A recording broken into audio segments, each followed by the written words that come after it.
Hello student, कल के lecture में आप लोगों ने पीरियोडिक टेबल के बारे में पढ़ा और पहला जो पीरियोडिक टेबल यानी क्लासिफिकेशन एलिमेंट का जो दिया गया था वो डॉबेरियर्स के थ्रू दिया गया था। ठीक है। दूसरा उनकी थ्योरी फेल हो गई, डॉबेरियर्स ट्रायड। फिर उसके बाद आए न्यूलैंड ने लॉ ऑफ ऑक्टेव दिया था, उनकी थ्योरी भी फेल हो गई। फिर आए मेंडलीव के टाइम में 63 एलिमेंट की खोज हो चुकी थी। ठीक है।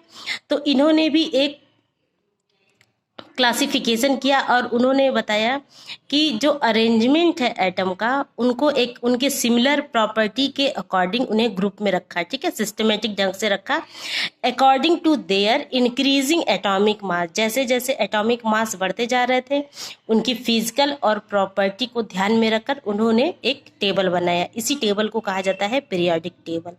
ठीक है। मेंडलीव की जो पीरियोडिक टेबल थी कुछ हद तक ठीक थी।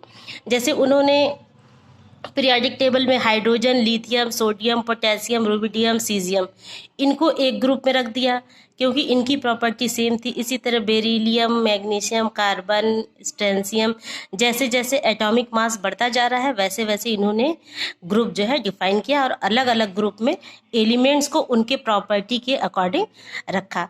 बाद में जब और एलिमेंट्स की खोज हुई तब इनकी भी पीरियोडिक टेबल में कुछ कमियां पाई गई।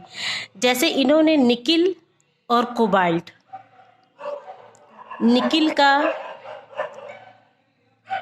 एटॉमिक मास 58.71 है और जबकि कोबाल्ट का 58.93 है।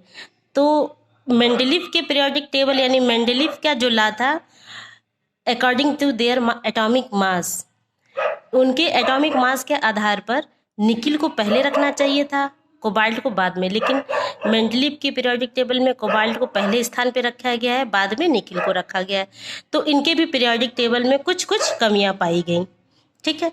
तो बाद में आए मोज़ले, जिन्होंने एक मॉडर्न पीरियोडिक टेबल का दिया जिसे classification of elements according to their atomic number.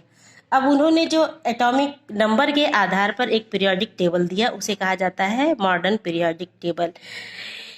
Modern periodic table को जो क्लासिफाई किया था उनका नाम था हेनरी मोज़ले।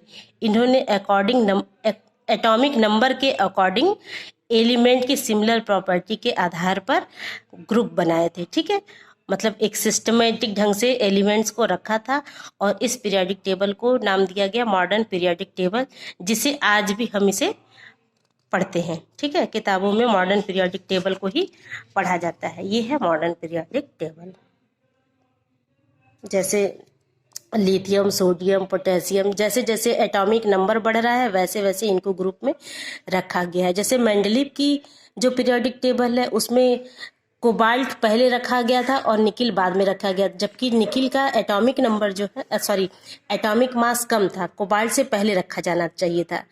लेकिन मोज़ले ने बताया कि कोबाल्ट का एटॉमिक नंबर निकिल से कम है, इसलिए कोबाल्ट को पहले रखा गया है और निकिल को बाद में रखा गया है।